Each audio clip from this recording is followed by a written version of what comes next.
નમસ્તે મિત્રો, કેમ છો બધા? મજામાં? જય શ્રી કૃષ્ણ. આજે આપણે વિડીયોમાં વાત કરવા જઈ રહ્યા છીએ મહાવદ અગિયારસ એટલે કે વિજયા એકાદશી વિશે. વિજયા એકાદશી તારીખ 13 ફેબ્રુઆરી 2026 અને શુક્રવારના રોજ છે અને એકાદશી તિથિનો પ્રારંભ બપોરે 12:22 શરૂ થાય છે. પારણા એટલે કે વ્રત તોડવાનો સમય તારીખ 14 ફેબ્રુઆરી 2026 છે અને સવારે 7 વાગ્યાથી 9:14 સુધીનો છે. વિજયા એકાદશીનું વર્ણન પદ્મપુરાણ, બ્રહ્મવૈવર્ત પુરાણ અને સ્કંદ પુરાણમાં જોવા મળે છે. અને આ એકાદશી છે એ ભગવાન શ્રી રામે રાવણ સામેના યુદ્ધમાં વિજય માટે કરી હતી, એટલે વિજયા એકાદશી કહેવાય છે. મિત્રો, એકાદશી છે એ વ્રતનો રાજા કહેવાય છે, કારણ કે સ્વયં ભગવાન વિષ્ણુના શરીરમાંથી જ ઉત્પન્ન થયેલી એક દૈવી શક્તિ છે, જેને આપણે તેથી દેવી એકાદશી કહીએ છીએ. એકાદશ્યાત નિરાહારઃ સર્વ પાપૈ પ્રમુચ્યતે વિજયામ સામુત્પાસિત્વા સર્વ કામાન વાપ્નુયાત. એકાદશીના દિવસે નિરાહાર રહીને વિજયા એકાદશીની ઉપાસના કરવાથી બધા પાપો નાશ પામે છે અને ઈચ્છિત ફળની પ્રાપ્તિ થાય છે. વિજયા નામ સા પ્રોક્તા સર્વ સિદ્ધિ પ્રદાયિની યહ કરોતિ વ્રતમ ભક્ત્યા સ યાતિ પરમામ ગતિમ. વિજયા નામની આ એકાદશી સર્વ સિદ્ધિઓ આપનારી છે. જે ભક્તિપૂર્વક આ વ્રત કરે છે તે પરમ ગતિ પામે છે. વિજયા એકાદશી માત્ર વ્રત નથી પણ વિજયનું સૂત્ર છે. એકાદશીના દિવસે પ્રાતઃ સ્નાન કરી અને વિષ્ણુ પૂજન કરી અને સંકલ્પ કરવો કે આજે હું આ એકાદશીનું વ્રત કરું છું અને ભગવાન તમને તે અર્પણ કરું છું.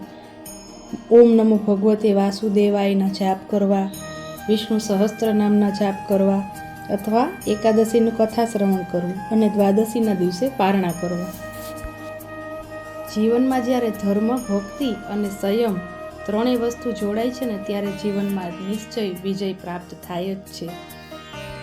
આપણા દરેક વ્રત, તહેવાર એ કાંઈક ને કાંઈક ધાર્મિક મહત્ત્વની સાથે સાથે જ વૈજ્ઞાનિક આધાર પણ જોડે છે. એકાદશી વિશે આપણે ઘણા વૈજ્ઞાનિક રિસર્ચો પણ થયેલા છે, જેના દ્વારા જાણવા મળેલું છે કે દર 15 દિવસે જો એક ઉપવાસ કરવામાં આવે તો શરીરમાં કેન્સરના સેલ જે હોય એ બનતા અટકે છે. તો અનેક રીતે સાબિત થયેલું છે કે દરેક ધર્મના વ્રત, તહેવાર અને કોઈ પણ સ્તોત્ર જે તમે જાપ કરો છો તો એનું પણ આગવું મહત્ત્વ છે. તેનાથી તમારો DNA રિપેર થાય છે, સંકલ્પ શક્તિ છે એ વધે છે, આત્મવિશ્વાસ મળે છે. એથી કરીને આજની યુવા પેઢી પણ એકાદશી જેવા વ્રત છે, સોમવાર છે, શનિવાર છે, અત્યારે યુવા જનરેશન, યંગ જે જનરેશન છે તે આપણે જોઈએ છીએ કે તેઓ મંદિરે જતા થયા છે. બધા ગુડ સાઇન્સ છે, કારણ કે એ બધું ખૂબ જ જરૂરી પણ છે. કારણ કે યંગ જનરેશન છે તે હવે પોતાના રૂટ્સ તરફ પાછી વળી રહી છે, પોતાના વેલ્યુઝ છે એ બધું જોઈ રહી છે અને સમજી રહી છે, જે બહુ મોટી ફ્યુચર ઇન્ડિયા માટે બહુ ગુડ સાઇન છે અને એ વધારે ને વધારે ઇન્ક્રીઝ થાય એ બહુ સારી બાબત છે.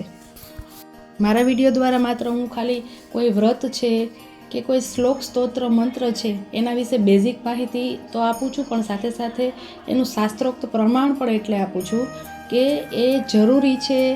બિકોઝ કે યંગ જનરેશન છે ને એ વિથ પ્રૂફ છે એમાં બિલીવ કરે છે, કારણ કે એ લોકોને ખાલી વાતો નથી ગમતી, એ લોકોને પ્રૂફ પણ જોઈએ છે અને with benchmark of science approve, એમ કે સાયન્ટિફિક રીતે પણ એપ્રૂવ હોવું જોઈએ, જે ખરેખર ખૂબ સાચી બાબત પણ છે અને સારી બાબત પણ છે. પણ બાય ધ વે એ લોકો આ બાજુ વળે તો છે, ધેટ્સ ગુડ સાઇન.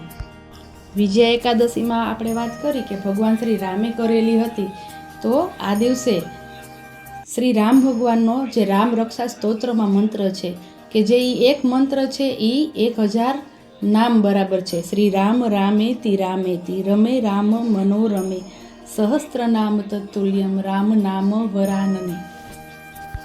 આ જે મંત્ર છે એ ભગવાન શિવજીએ સ્વયં પાર્વતીજીને આપેલો છે કે રામજીનું આ એક નામનો મંત્ર છે એ 1000 નામને સમાન છે.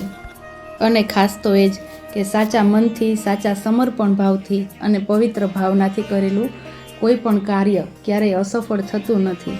તો એ ખાસ ધ્યાનમાં રાખી અને આપણે કોઈ પણ વ્રત છે, સ્તોત્ર છે, મંત્ર જાપ છે, એ દરેક વસ્તુ કરીએ અને કરતા જ રહીએ, કારણ કે કરતા રહેવાથી પણ આપણી બુદ્ધિમાં પરિવર્તન આવે છે. એવી પણ ઘણી બધી વાત છે જે સત્ય છે. અને હા, એક ખાસ વાત, દરેક વસ્તુ પાછળ વિજ્ઞાન છે એ હોવું જરૂરી નથી, કારણ કે આપણા શાસ્ત્રો છે તો બધું છે, અને આ વિજ્ઞાન પણ આપણા શાસ્ત્રોની દેન છે. એ પણ ખરી વાત છે હો. વિશ્વની મોટી મોટી યુનિવર્સિટીઓમાં આજે આપણા શાસ્ત્રો પર, આપણા મંત્રો પર રિસર્ચ થાય છે, અને એવો મોસ્ટ ઓફ સક્સેસની બહુ જ નજીક હોય છે કે આપણા મંત્ર છે એ સાયન્ટિફિકલી બનાવેલા છે એટલા હજારો વર્ષો પહેલાં. પોઈન્ટ ટુ બી નોટેડ. તો મિત્રો, આવો ને આવા વધારે વિડીયો જોવા માટે મારી ચેનલને સબસ્ક્રાઈબ કરવા વિનંતી. જય શ્રી કૃષ્ણ, જય માતાજી, મહાદેવ હર. Stay connected with me.